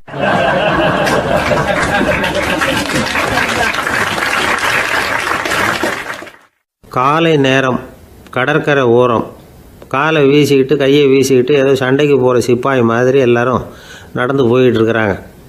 நடைப்பயிற்சி. அதில் நமக்கு தெரிஞ்ச ஒருத்தர் எதிரில் வந்தார் ரொம்ப வேகமாக. என்ன சார் வாக்கிங்க அப்படின்னு கேட்டோம். அவரால் ஆமாம்னு பதில் சொல்ல முடியல. அவ்வளவு கஷ்டம். மூச்சு விடுறதுக்கே வாயை திறந்து மூடிட்டு இருக்கிறார். எங்கே பேசுறது? கொஞ்சம் நின்று நிதானித்து மூச்சு விட்டுட்டு அதுக்கப்புறம் சொன்னார் ஆமாம் அப்படின்னு. என்ன சார் இவ்வளவு வேகம்னோ? உங்கள் பேச்சை கேட்டுவிட்டு தான் சார் நடக்க ஆரம்பித்தோம். நீங்கள் தான் அடிக்கடி சொல்லிகிட்டு இருந்தீங்க நடக்கிறது நல்லதுன்னு. அன்னையிலேருந்து ஆரம்பிச்சுட்டேன். ஆனால் ரொம்ப கஷ்டமாக இருக்குது சார். இப்போ பாருங்கள், உங்கள்கிட்ட சுலபமாக பேசக்கூட முடியல, மூச்சு வாங்குது, உடம்பு கூட வலிக்கிறது மாதிரி இருக்குது அப்படின்னு அவர் பாட்டுக்கு பேச ஆரம்பிச்சிட்டார். உங்களை யார் சார் இவ்வளவு வேகமாக நடக்க சொன்னது? வேகத்தை குறைங்க, மெதுவாக நடங்க அப்படின்னோம். நீங்கள் நடக்கிறதுனால என்னென்ன சௌகரியம்னு அன்றைக்கி சொன்னீங்களே தவிர சௌகரியமாக நடக்கிறது எப்படின்னு சொல்லலையே அப்படின்னார் அவர். இன்னமும் லேசாக மூச்சு வாங்கிக்கிட்டே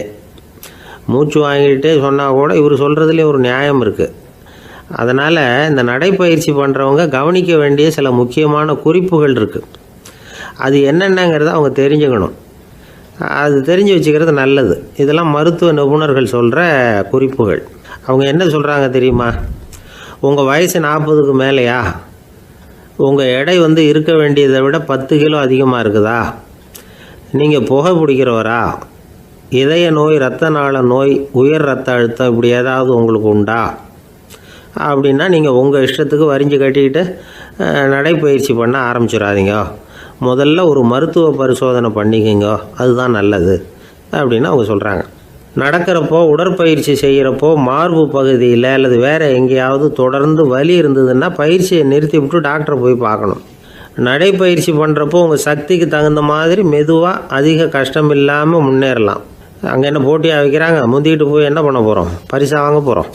அதனால் நிதானம் அவசியம் அப்படிங்கிறது அவங்க ஆலோசனை. தொந்தரவு கொடுக்காத ஷூ, ட்ரெஸ்ஸு இதுகளை உபயோகப்படுத்துங்க. பாதத்தில் ஆடு தசை இருக்குல்ல, அங்கே ஏதாவது பிரச்சனை இருந்ததுன்னா டாக்டரை பாருங்கள். இந்த பாதத்தில் வலி வரும் அந்த இடத்துல. வெயில் காலமாக இருந்தால் தலைக்கு தொப்பி வச்சுக்கோங்க. பனியில் நடந்தாலும் அப்படி தான். தலையை பத்திரமா பார்த்துக்குங்க. நம்மக்கிட்ட ஏதோ கொஞ்சம் உருப்படியாக தெரியறது அது தானே. உடற்பயிற்சிக்கு முன்னாடி பின்னாடி பயிற்சி செய்கிறப்போ நிறைய தண்ணி குடிக்கலாமா. முதல் 1 மாதத்துக்கு கொஞ்சம் தளர்த்தியாக சாவகாசமாக நடக்கலாம். மணிக்கு 3 அல்லது 4 கிலோமீட்டர் வேகம்னு வச்சுங்களேன். அதுக்கப்புறம் வேகத்தை அதிகப்படுத்தலாம். மணிக்கு 6 அல்லது 8 கிலோமீட்டர் அளவுக்கு நடக்கலாம். நல்லா கையை வீசிக்கிட்டு நடக்கணும். மூச்சு விடுற எண்ணிக்கை அதிகரிக்கணும். இது மாதிரி ஒரு 30 நிமிஷம் நடக்கலாம். தனியாக நடந்து போகிறதுக்கு உங்களுக்கு என்னமோ மாதிரி இருக்குதா? கூட யாரையாவது சேர்த்துக்குங்க. ஒரு குரூப்பாக சேர்ந்து போகலாம். நடக்கிறதுங்கிறத ஒரு சந்தோஷமான சமாச்சாரமாக ஆக்கிக்கணும். தினம் இப்படி நடக்க வேண்டி இருக்குதே அப்படின்னு புலம்பிக்கிட்டே போகக்கூடாது. சில பேர் நடக்கிறப்போ கடந்த காலத்தை அசை போட்டுக்கிட்டே போவாங்க. சில பேர் வருங்காலத்தை அசை போட்டுக்கிட்டே போவாங்க. சில பேர் முக்கியமான திட்டம்லாம் இப்படி நடக்கிறப்போ தான் தீர்மானம் பண்ணுவாங்க. நடக்கிறதுனால மன இறுக்கம் குறையுது, பரபரப்பு குறையுது, மன ஆற்றல் பெருகுது, தன்னம்பிக்கை வளருது, முதுமை தள்ளி போகுது, செயல்திறன் அதிகரிக்குது. இதை தவிர உடம்புக்கும் பல விதமான சௌகரியங்கள் ஏற்படுது. அதனால் இது வரைக்கும் நடக்க ஆரம்பிக்காதவங்க இனிமேல் இந்த குறிப்புகளை கவனத்தில் வச்சுக்கிட்டு நடக்க ஆரம்பிச்சுடலாம். சார்லஸ் லேம்ப் அப்படின்னு ஆங்கில இலக்கிய மேதை ஒருத்தர். அவர் ஒரு தரம் உடம்பு சரியில்லைன்னு டாக்டர்கிட்ட போனாராம். டாக்டர் அவரை பார்த்துட்டு, நீங்கள் தினமும் காலையில் வெறும் வயத்தில் நடக்கணும் அப்படின்னாராம். வெறும் வயத்தில் நடக்கிறதுக்கு நான் தயார், ஆனால் வயிறு கிடைக்கணுமே சார். யார் வயத்து மேலே நடக்கிறது டாக்டர் அப்படின்னு கேட்டாராம் இவர்.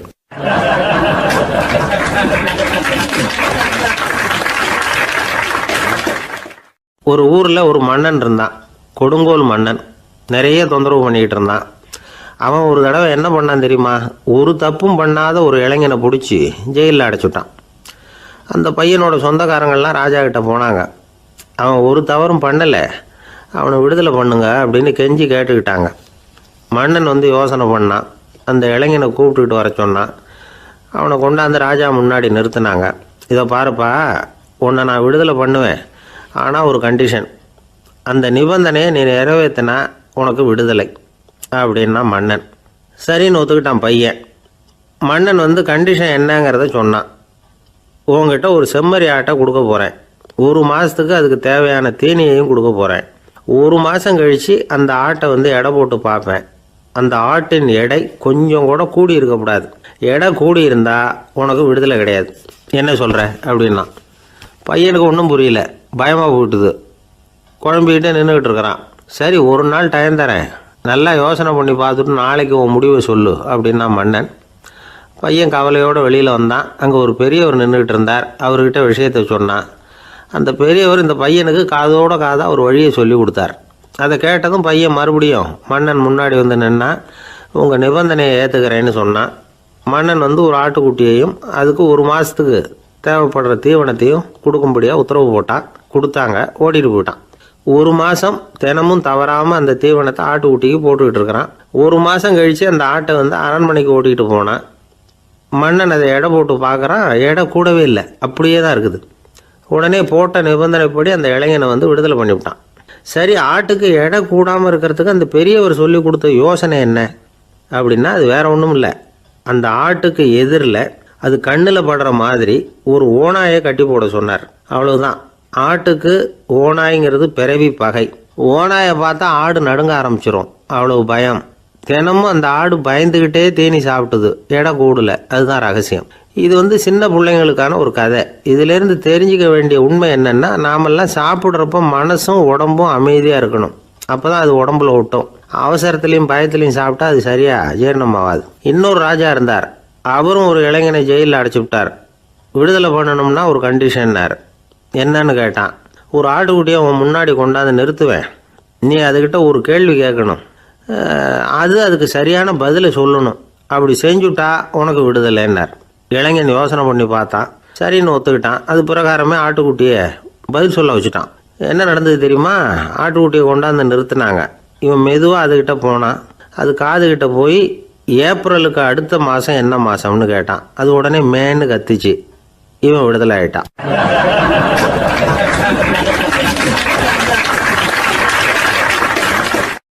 ஒரு அப்பாவுக்கு 2 பிள்ளைங்க.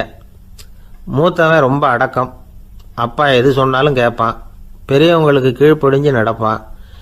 இளையவன் அப்படி இல்லை, தான் நினச்சதை தான் சொல்லுவான், செய்வான். அடுத்தவங்க சொல்கிறத கேட்க மாட்டான், அடங்கி நடக்க மாட்டான். இந்த 2 பேரில் யாரை வந்து உங்களுக்கு பிடிக்கும்? பெரியவனை தான் பிடிக்கும். ஏன்னா அவன் தான் சொல்கிற பேச்சை கேட்குறவன் அப்படின்னு சொல்லுவீங்க. ஆனால் ஒரு ஞானி என்ன சொல்கிறார் தெரியுமா?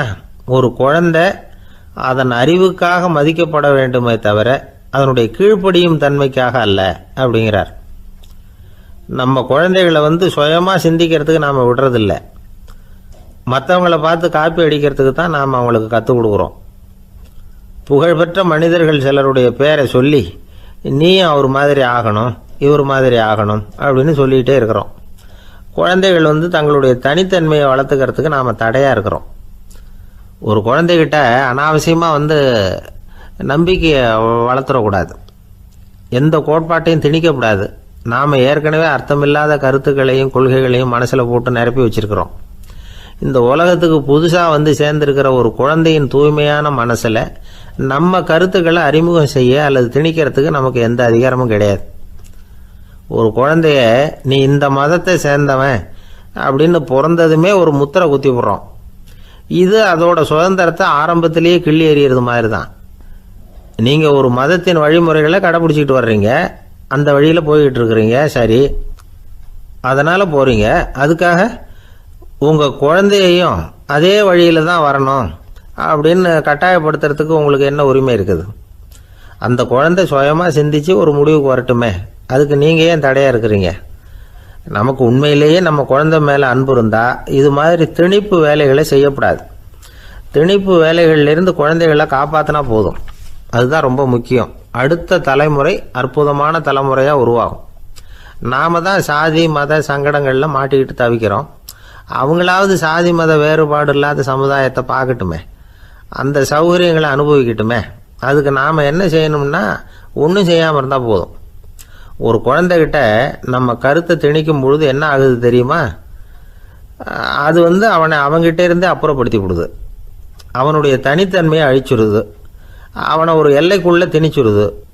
இதெல்லாம் அன்புங்கிற பேரால் பெற்றோர்கள் செய்கிற தப்பு.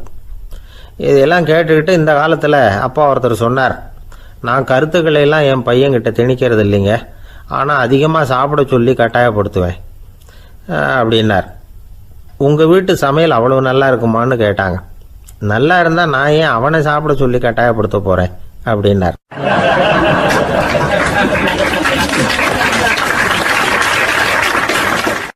உங்கள் பையன் எப்படி சார் இருக்கான் அப்படின்னு விசாரித்தார் ஒருத்தர். அவன் என்ன சார், எதை சொன்னாலும் காதில் வாங்க மாட்டேங்கிறான், அவன் பாட்டுக்கு போகிறான் வர்றான் அப்படின்னு சொல்லி அழுத்துக்கிட்டார் அப்பா. பெரியவங்க சொல்கிறத சின்ன பிள்ளைங்க கேட்கறது இல்லைங்கிறது ஒரு குறை, பெரியவங்க சொல்கிறது சின்ன பிள்ளைங்க காதிலேயே விழறது இல்லைங்கிறது ஒரு குறை. இது கொஞ்சம் சீரியஸான விஷயம், கவனித்து பார்க்கணும். ஒரு குழந்தைக்கு காது சரியாக கேட்குதா இல்லையா அப்படிங்கிறத நாம் தான் கவனித்து பார்த்து கண்டுபிடிக்கணும். அதுவாக நம்மக்கிட்ட தவழ்ந்து வந்து அப்பா எனக்கு காது கேட்கல, அழைச்சிட்டு போங்க டாக்டர்கிட்ட அப்படின்னுலாம் சொல்லிகிட்டு இருக்காது.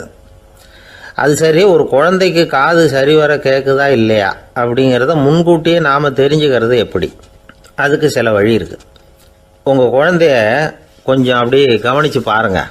அடிக்கடி ஜலதோஷம், காதில் அரிப்பு ஏற்படுதா, மூக்கு விரிவாகவும் அப்புறம் டான்சில், அடினாய்டு, சத அழற்சி இது மாதிரி ஏதாவது இருக்கா, வாயிலிருந்து எச்சில் ஒழுகுதா, குழந்தை வாயினால் சுவாசிக்குதா, பற்கள் முன்னாடி தள்ளி வளருதா, இதெல்லாம் அதுக்கு அறிகுறி. அப்புறம் இந்த VBDF TH இப்படி இந்த ஒலிகள் சேர்ந்த வார்த்தைகளை குழந்தை சரியாக புரிஞ்சுக்காது.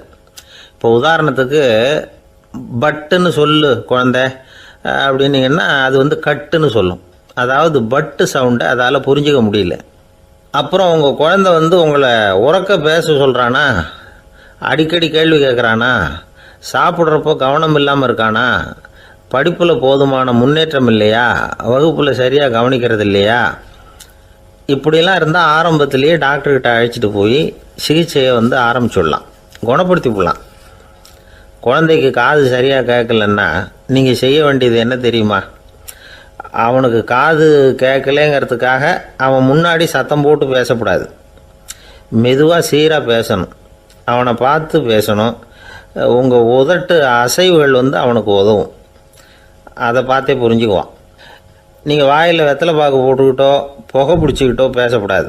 அப்படி பேசினா அவனால் அந்த உச்சரிப்பை சரியாக புரிஞ்சிக்க முடியாது. ஒரு வார்த்தையை சொல்கிறீங்க, அவனுக்கு புரியல அப்படின்னா அதே வார்த்தையை மறுபடியும் சொல்லணும்.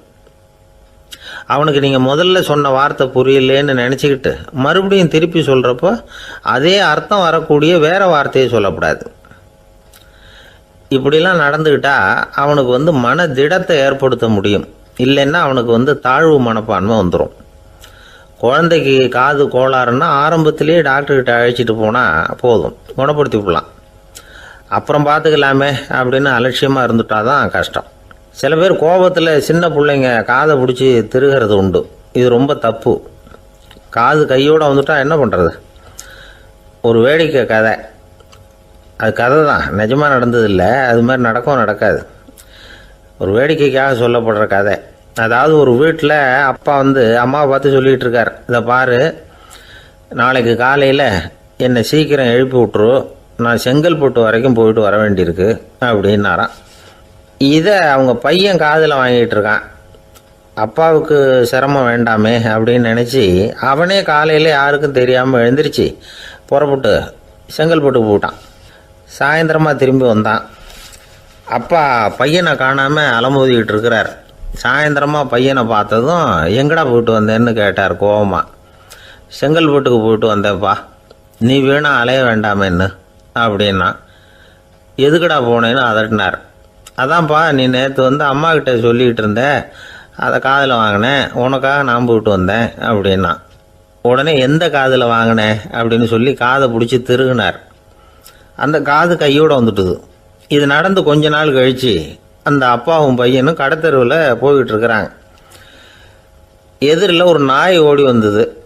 அதுக்கு 2 காதும் இல்லை.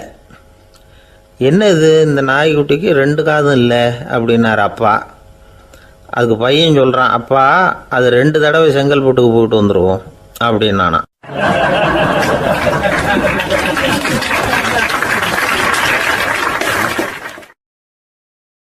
பிரிட்டிஷ் ஆட்சி நடந்துக்கிட்டு இருந்த காலம் 1920களின் கடைசி. அப்போ நடந்த ஒரு உண்மை நிகழ்ச்சி இது. ஒரு கல்யாண மாப்பிள்ளை ரயிலில் இறங்க போகிறார். அவரை வரவேற்க ஒரு ராஜ குடும்பமே காத்துக்கிட்டு இருக்குது. மங்களூர்லேருந்து இறங்குற அந்த மாப்பிள்ளை யார் தெரியுமா? ஒரு நாய். உண்மைதான், அந்த நாய்க்கு தான் கல்யாணம். சுதேசி சமஸ்தானத்து மன்னர்களில் ஒருத்தர் ஜூனாகட் மகாராஜா. அவரோட வளர்ப்பு நாய் ரோஷனாரா. அதுக்கு கல்யாணம் பண்ணி வைக்கணும்னு ஆசைப்பட்டார். மாப்பிள்ளை தேடினார். மங்களூர் மகாராஜாவோட வளர்ப்பு நாய் ஒன்று இருந்தது, பேர் பாபி. இது ரெண்டுக்கும் கல்யாணம் நடத்த முடிவு பண்ணார். திருமணத்துக்கு வேண்டிய எல்லா ஏற்பாடுகளையும் பண்ணுங்க அப்படின்னு உத்தரவு போட்டார். ஆயிரக்கணக்கான அழைப்புதழ்கள், பல சமஸ்தான மன்னர்கள், ஜமீன்தார்கள், பிரிட்டிஷ் அதிகாரிகள், பெரிய பணக்காரங்க, இப்படி நிறைய பேருக்கு அழைப்புதழ்கள் அனுப்பி வச்சாங்க. பத்திரிகையை பார்த்தவங்கெல்லாம் திகைச்சு போயிட்டாங்களாம். இருந்தாலும் என்ன பண்ணுறது, ராஜாவே அழைக்கிறார், போகாமல் இருக்க முடியுமா? அந்த சமயத்தில் நாட்டின் கவர்னர் ஜெனரலாக இருந்தவர் இர்வின் பிரபு. அவருக்கும் ஒரு பத்திரிகை போயிருக்குது. வாங்கி பார்த்ததும் அவருக்கு பயங்கர எரிச்சல். உடனே குப்பை தொட்டியில் போட்டுவிட்டாராம். மாட்சிமை தங்கிய பிரிட்டன் சக்கரவர்த்தியின் பிரதிநிதியான தன்னை கேவலம் ஒரு நாயின் திருமணத்துக்காக அழைக்கிறதா அப்படின்னு அவருக்கு ஆத்திரம். இருந்தாலும் கல்யாணம் பிரமாதமாக நடந்துதான். கல்யாணத்தன்னைக்கு பொண்ணுக்கு ஸ்பெஷல் குளியல், தண்ணீருக்கு பதிலாக வாசனை திரவியங்கள், பன்னீர், குளித்ததுக்கு அப்புறம் அலங்காரம், வைர மாலை, முத்து மாலை, ஏகப்பட்ட அலங்காரம். மாப்பிள்ளையை அழைக்கிறதுக்கு ரயில்வே ஸ்டேஷனில் ராஜ குடும்பமே காத்துக்கிட்டு இருக்குது. அவங்களோட வளர்ப்பு நாய்கள் 250. அத்தனை நாய்களுக்கும் பட்டு துணி போத்தி இருக்குது. முத்து வடங்கள் அணிவிச்சிருக்கிறாங்க. எல்லாம் ராஜ நாய்கள். அதுகளையும் வீதியில் நடக்க விடலையாம். அதுகளை சுமந்துக்கிட்டு போக அலங்கரிக்கப்பட்ட யானைகள் காத்துக்கிட்டு இருக்குதான். மாப்பிள்ளைக்கு வரவேற்பு எப்படி தெரியுமா? அது நடந்து வர்ற பாதை பூரா ரத்தன கம்பளம் விரிச்சிருக்குது. 2 பக்கமும் ராஜாங்க அதிகாரிகள் கைகட்டி நிற்கிறாங்க. அரசு படை வீரர்கள் அணிவகுப்பு மரியாதை செலுத்துகிறாங்க. அந்த நாய் ராஜ மரியாதையோடு நடந்து வருது. நகையெல்லாம் போட்டுக்கிட்டு வருது. திருமண மண்டபத்துக்கு சேருது. அங்கே கல்யாணம் அமோகமாக நடக்குது. இந்த திருமணத்தை முன்னிட்டு அந்த ஜூனாகட் சமஸ்தானத்துக்கு 3 நாள் விடுமுறை வேறு. கல்யாணத்துக்கு வந்திருந்தவங்களுக்கெல்லாம் ஏக தடபுடலாக விருந்து, நாட்டியம் எல்லாம் பிரமாதமாக நடந்து தான். இந்த கல்யாணத்தில் கலந்துக்க வந்திருந்த மற்ற சமஸ்தானத்து மன்னர்கள், தீவான்கள், அரச குடும்பத்தினர், இப்படி அவங்க 700 பேராம். அவங்க போகிறதுக்காக விசேஷ ரயில்கள்லாம் வேற விட்டுருக்காங்க. கல்யாணம் முடிஞ்சதும் அந்த நாய் தம்பதிகளோட பெரிய பெரிய மன்னர்கள்லாம் ஒன்றா உட்காந்து சாப்பிட்டாங்களாம். ஏர் கண்டிஷன் அறையில் அந்த தம்பதிகள் கொஞ்ச காலம் வாழ்ந்துருக்கிறாங்க. கொஞ்ச நாளில் மாப்பிள்ளைக்கு மரியாதை குறைய ஆரம்பிச்சுட்டுது. வெளியில் துரத்தி விட்டாங்களாம். அந்த பெண் நாய் மட்டும் ராஜ போகங்களை அனுபவித்து வந்து தான். இந்த கல்யாணத்தை பார்த்துட்டு தொடர்ந்து மற்ற சமஸ்தானத்து மன்னர்களும் நாய் திருமணங்கள் நடத்த ஆரம்பிச்சுட்டாங்களாம். இது உண்மையில் நடந்திருக்குது. இப்படி அது இருக்கட்டும். இப்போ நம்ம கதைக்கு வருவோம். ஒரு ராஜாவுக்கு ரொம்ப நாள் கழித்து ஒரு குழந்தை பிறந்து தான். அரண்மனை ஜோசியரை கூப்பிட்டுருக்கார் ராஜா. ஜோசியரே, என் மகன் வருங்காலத்தில் சிறந்த வாள் வீரனாக வரணும்னு ஆசைப்படுறேன். வருவானாங்கிறத கொஞ்சம் பார்த்து சொல்லுங்களேன் அப்படின்னாராம். ஜோசியர் சொன்னார், மன்னா, உங்கள் புள்ள வாள் வீரனாக வர்றது கஷ்டம். ஆனால் அவரும் உங்களை மாதிரியே நாய்க்குட்டிகள் பேரில் பிரியமாக இருப்பார். அதுகளுக்கு கல்யாணமும் பண்ணி வைப்பார் அப்படின்னாராம். அது எப்படி கண்டுபிடிச்சிங்க அப்படின்னு கேட்டிருக்கார் ராஜா. அரசே, உங்கள் பிள்ளைக்கு வாள் மேலே உள்ள பிரியத்தை காட்டிலும் நாய் மேலே உள்ள பிரியம் அதிகங்கிறதுக்கான அறிகுறி இப்போவே தெரியுது. நல்லா கவனித்து பாருங்கள். அவர் வாழ்னு கத்துறாரு அப்படின்னாரு.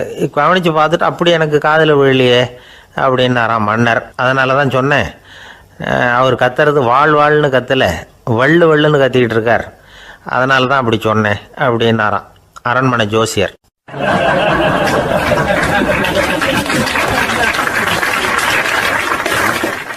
ஒரு பெரிய காடு. அந்த காட்டுக்கு மத்தியில் ஒரு ஆசிரமம். அங்கே ஒரு முனிவர் இருந்தார். பல இடங்கள்லேருந்து வர்ற குழந்தைகளுக்கு அவர் பாடம் சொல்லி கொடுத்துக்கிட்டு இருக்கிறார். ஏழை பணக்காரர் அப்படிங்கிற வித்தியாசம்லாம் கிடையாதுங்க. எல்லாரும் அவர்கிட்ட தங்கள் பிள்ளைகளை அனுப்பி வச்சாங்க. மன்னர்களுடைய பிள்ளைங்க கூட அங்கே அவர்கிட்ட தான் படிக்கிறதுக்கு வருவாங்க. ஆனால் அந்த முனிவரை பொறுத்த வரைக்கும் எல்லா பிள்ளைங்களும் ஒன்று தான்.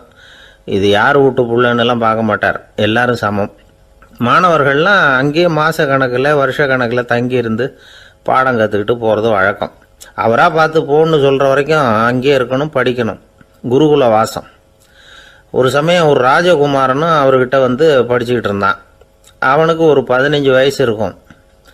சில வருஷம் கழித்து இந்த முனிவர் தன்கிட்ட இருக்கிற மாணவர்களுக்கெல்லாம் பரீட்சை வச்சார். அவங்களுடைய அறிவு முதிர்ச்சியை கணிக்கிறதுக்காக பல சோதனைகள்லாம் வச்சார். ஒவ்வொருத்தராக பார்த்து இனிமேல் நீங்கள் வந்து உங்கள் வீட்டுக்கு போகலாம் அப்படின்னு சொல்லி அனுப்பி வச்சுக்கிட்டு இருக்கிறார். எல்லாரும் போயிட்டாங்க. கடைசியாக மிஞ்சி இருந்தது ஒரே ஒரு மாணவன். அவனை மட்டும் வீட்டுக்கு அனுப்பலை. யார் அந்த பையன் தெரியுமா? அவன்தான் அந்த ராஜகுமாரன். ராஜகுமாரனுடைய தந்தைக்கு, அதுதான் இந்த ராஜாவுக்கு, அங்கே வயசு ஏறிக்கிட்டே போகுது. என்ன இது, படிக்க போன பையன் இன்னும் திரும்பி வரலையே அப்படின்னு நினச்சார். வந்துட்டா சீக்கிரமாக அவனுக்கு பட்டம் கட்டிவிட்டு நாம் விலகிக்கலாமே அப்படின்னு நினச்சார். கல்யாணம் வேறு பண்ணி பார்க்கணும் பையனுக்கு. ஆனால் பையன் வர்ற வழியை காணும். ராஜா பார்த்தார். சரி, நேர்லேயே போய் என்னன்னு தெரிஞ்சுட்டு வந்துடுவோம் அப்படின்னு காட்டுக்கு புறப்பட்டார். அங்கே போய் முனிவரை பார்த்தார். முனிவர் வந்து இவரை அன்பாக வரவேற்று உட்கார வச்சார். அதுக்கப்புறம் ராஜா மெதுவா, எல்லாரையும் வீட்டுக்கு அனுப்பி வச்சுட்டிங்களாமே, ஏன் பிள்ளைய மட்டும் அப்படின்னு சொல்லி மெதுவாக இழுத்தார். முனிவர் வந்து இதுக்கு உடனே பதில் சொல்லலை. ராஜாவை கூப்பிட்டுட்டு போய் விருந்தினர் குடிசையில் தங்க வச்சார். அதுக்கப்புறம் சொன்னார், உங்கள் மகன் வந்து எல்லா பாடங்கள்லேயும் முதலிடம் வாங்கியிருக்கான். இப்படி முதலாவதாக வர்ற மாணவனுக்கு நாங்கள் இன்னொரு தேர்வு வைக்கிறது வழக்கம். அதுலேயும் அவன் வந்து முதலாவதாக வந்துட்டான்னா அவன் ஒரு பெரிய வித்வான் அப்படிங்கிற கௌரவத்தை அடைஞ்சிருவான் அப்படின்னார். அதாவது முனிவர் அப்படி சொல்கிறார். அப்படி சொல்லிவிட்டு போயிட்டார் அவர். ராஜா அங்கேயே தங்கிட்டார். ராத்திரி படுத்து தூங்கினார். காலையில் எழுந்திரிச்சு அந்த குடிசைக்கு வெளியில் வந்தார் பல்லு விளக்கிறதுக்காக. அந்த சமயத்தில் தூரத்தில் ஒருத்தன் ஒரு கையில் கோடாலியை வச்சுக்கிட்டு தலையில் ஒரு பெரிய விறகு கட்டை சுமந்துக்கிட்டு வந்துக்கிட்டு இருக்கிறது மாதிரி தெரிஞ்சுது. யாராவது விறகு வெட்டியாக இருக்கும் அப்படின்னு நினச்சார் ராஜா. கிட்ட வந்ததும் உத்து பார்க்குறாரு. பார்த்தா அது தன்னோட புள்ள. திகைச்சு போயிட்டார். என்ன இது, ஒரு ராஜகுமாரனை கூட இது மாதிரி வேலையெல்லாம் செய்ய சொல்கிறாங்களே அப்படின்னு நினச்சார். ராஜகுமாரன் வந்து விறகு கட்டை கொண்டுகிட்டு போய் கொல்லை பக்கம் வச்சான். அந்த சமயம் முனிவர் அங்கே வந்தார். என்ன மகனே, விறகு வெட்டிட்டு வந்துட்டியா? சரி, இப்போ வந்து ஒரு துடைப்பத்தை எடுத்துக்கோ, விருந்தினர் குடிசையின் வாசல் பக்கத்தை கூட்டி பெருக்கி சுத்தம் பண்ணு போ அப்படின்னார். அப்படியே செய்கிறேன் குருவே அப்படின்னு சொல்லிவிட்டு போனான். சுத்தம் பண்ண ஆரம்பிச்சிட்டான். ராஜா பார்த்தார் இதை. உடனே ஓடியாந்தார். மகனே, என்ன காரியம் பண்ணுற? துடைப்பத்தை கீழே போடுனார். இப்போ அந்த ராஜகுமாரன் சொல்கிறான், தந்தையே, இது வந்து என்னுடைய குருதேவரோட உத்தரவு. இங்கே வந்து நான் ஒரு மாணவன். இங்கே அரசனும் ஒன்று தான், ஆண்டியும் ஒன்று தான். குருதேவர் சொல்கிறத மறுக்காமல் செய்கிறது தான் எங்கள் கடமை அப்படின்னா. இந்த சமயம் முனிவர் அங்கே வந்தார். இவனை வந்து முதுகில் தட்டி கொடுத்தார். அப்புறம் ராஜா கிட்ட சொன்னார், அரசே, உங்கள் புள்ள எங்கள் கடைசி தேர்வுலையும் வெற்றி பெற்றுட்டான். பணிவு தான் மாணவர்களின் மிக உயர்ந்த குணம். குருநாதர் சொல்றது மனசுக்கு பிடிக்கலன்னா கூட மறுக்காம செய்யணும். அப்படி செய்யறதுனால எதை செய்யலாம் எதை செய்யக்கூடாது அப்படிங்கிற விவேகம் அவங்களுக்கு வந்துடும். செய்யக்கூடாததை கூட பெரியவங்க சொல்லிவிட்டா செஞ்சுதான் ஆகணும் அப்படிங்கிற பணிவு அவங்களுக்கு வந்துடும். இந்த குணம் வந்துட்டுதுன்னா அவங்க எத்தனை கடினமான வேலையாக இருந்தால் கூட ரொம்ப சுலபமாக செஞ்சு முடிச்சிருவாங்க. தூக்கத்திலேயும் அப்புறம் துக்கத்திலேயும் தோண்டு போட மாட்டாங்க. இந்த பணிவும் விவேகமும் அவங்கக்கிட்ட மன உறுதியை ஏற்படுத்தும். அந்த உறுதி உங்கள் பையனுக்கு வந்தாச்சு. இனிமேல் அவனை நீங்கள் அழைச்சிட்டு போகலாம். அவன் நிச்சயமாக பேரும் புகழும் பெறுவான் அப்படின்னார். ராஜா அவரை பார்த்து, குருதேவா, புரிஞ்சுக்கிட்டேன், என்னை மன்னிக்கணும் அப்படின்னாரு. அதுக்கப்புறம் மகனை அழைச்சிக்கிட்டு நாட்டுக்கு திரும்பி வந்துட்டார். இந்த கதையை இன்று ஒரு தகவலில் சொல்லுங்கள் சார், உங்கள் நிகழ்ச்சியில் சொல்லுங்கள் சார் அப்படின்னு சொல்லி மாணவர்கள் கேட்டால் பணிவாக இருக்கிறது எப்படி அப்படிங்கிறத புரிஞ்சுக்குவாங்க அப்படின்னு சொன்னார் ஒருத்தர். சரி, சொல்லுவோம். அதுக்கு முன்னாடி நேர்லேயே ஒரு பையன்கிட்ட சொல்லி பார்க்கலாமே அப்படின்னு தோணுச்சு. உடனே ஒரு பையனை கூப்பிட்டோம். ஏன்பா, உங்கள் வாத்தியார் உனக்கு இது மாதிரி ஒரு பரீட்சை வச்சா என்ன பண்ணுவேன் அப்படின்னு கேட்டோம். நானும் அப்படி தான் சார் நடந்துக்குவேன். விறகு வெட்டுவேன், தொடப்பத்தினால கூட்டி சுத்தம் பண்ணுவேன், உடனே செஞ்சு முடிச்சிருவேன் சார் அப்படின்னா. பலே பரவாயில்லையே அப்படின்னோம். ஆமாம் சார், அப்படி செஞ்சால் தானே வீட்டுக்கு அனுப்புவார், இல்லைன்னா இன்னொரு வருஷம் இங்கேயே இருந்து படின்னு சொல்லி விடுவார், அதனால் அப்படி செய்வேன் அப்படிங்கிறான் அந்த பையன்.